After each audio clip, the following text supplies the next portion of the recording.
Hey, what's up, guys? Your boy OG Black. Smash, like, subscribe. Don't forget that my Patreon and my PayPal and my Cash App is open. Guys, part of these videos are to tell you guys and explain to you guys parts of stuff that happened to me in my life and things that have occurred in my life. And being in the position that I'm in now, that I can make a positive change and help people out in a positive way and get my story out there and let people know what really goes on in Mexico. What people really go through, what people been through. My stories aren't here to make you guys want to join a cartel, start selling dope, or to do any of that. My stories are for people like in Europe that don't understand, or people here in California, or here people in the United States of America, or Mexico, anywhere in particular. If you don't know what this life is about, the boy OG Black has lived it. I'm 3 generations of it. Sometimes people look at me and they say, "Well, you sound kind of young. You sound like a little kid." Well, to tell you the truth, guys, I don't really know what a mafioso or a cartel member or a gang member sounds like. I'm a Chicano kid that grew up in the barrio. Going back and forth to TJ to Tijuana. And I was around cockfighting and horse racing and you name it.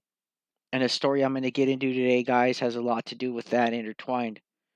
Now, the story I'm going to get into today, guys, is about an organization that I don't really like. They're an organization, I believe, that has some standards that cannot be met by anyone. They've been known to do atrocities all over Mexico, all over Tamaulipas, all over Mexico. They invaded Michoacan for a while and had everybody from Michoacan in a tight chokehold. That's how the Templarios and La Familia Michoacana and the Valencias, all them got real famous in the beginning, guys, fighting Zetas. And the story I'm going to get into today is one of a part 2 series, and I hope you guys enjoy it. If you want to catch it, it's on my Patreon already.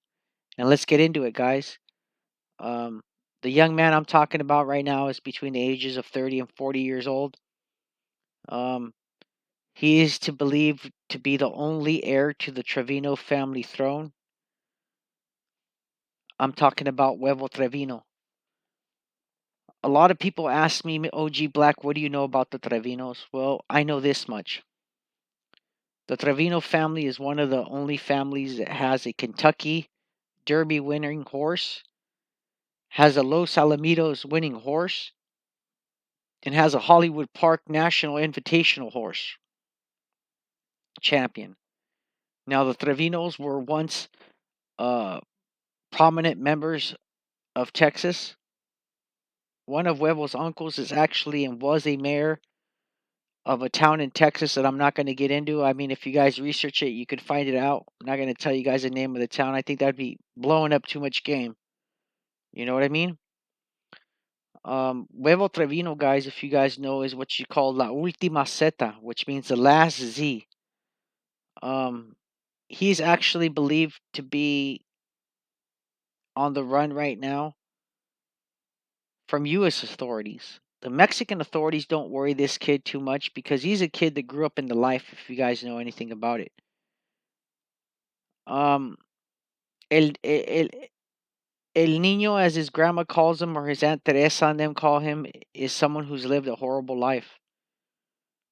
He's seen his dad put in jail. He's seen his uncle murdered. He's seen his brother-in-law tortured in front of him. Guys, I'm going to tell you guys something. A lot of these guys, a lot of these mafiosos, somebody like Huevo, have lived a long time and lived through some tragedies.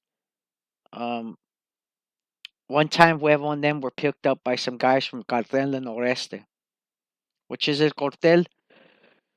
That people say, well, what is that? Cartel del Noreste. Well, he wasn't picked up. He was taken for a joyride and shown some things. Him being a Trevino, he wasn't too scared of all those things. And I won't get into too much of that. But Huevo Trevino is the heir to the Zetas, and the reason why the Zetas have not gone away, and there's a big reemergence of them in Tamaulipas and Nuevo Laredo and parts of Texas again. Zetas are really starting to come back. And the reason why is because Huevo Trevino. Now, he's a kid that grew up in the military style of training. His mom and dad, taught him how to use radios, the BlackBerry cell phones. Only use messaging. Don't talk. Don't give the U.S. or Mexican government any pictures of you.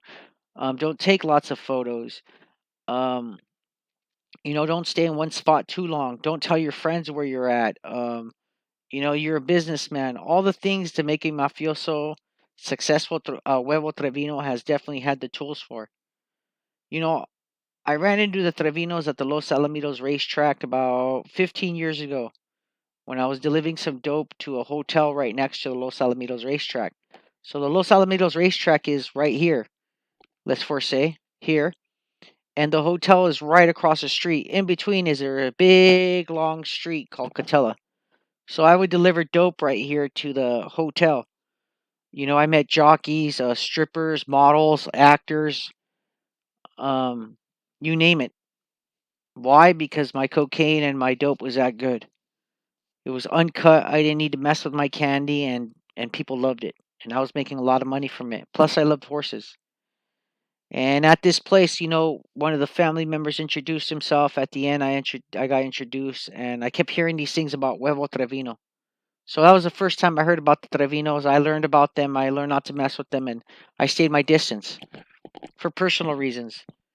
Huevo Trevino, if you guys want to know, is is la última Zeta, which means the last Zeta.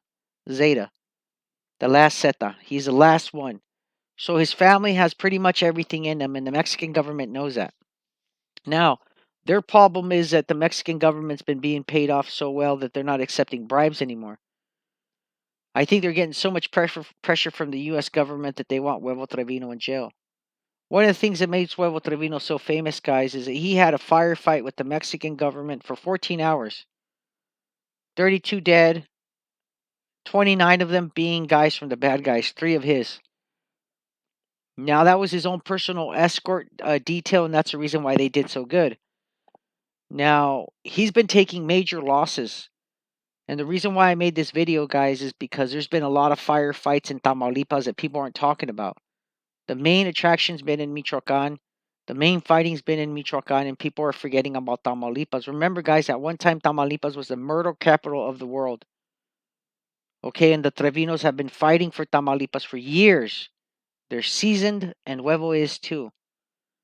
All right, guys, this is part 1 of a part 2 of Huevo Trevino. I hope you guys enjoyed it. Remember, it's your boy OG Black, man. I try to bring you guys stories of people who are real, man. People who are not in the limelight. People who are in the business, who are actively. We all know about Chapo. We all know about Metro. We all know about Lateri. We all know about Carteles Unidos. We all know about Mayo Zambada. We all know about Manuel Torres. But let's talk about the Trevinos. We know about his uncles.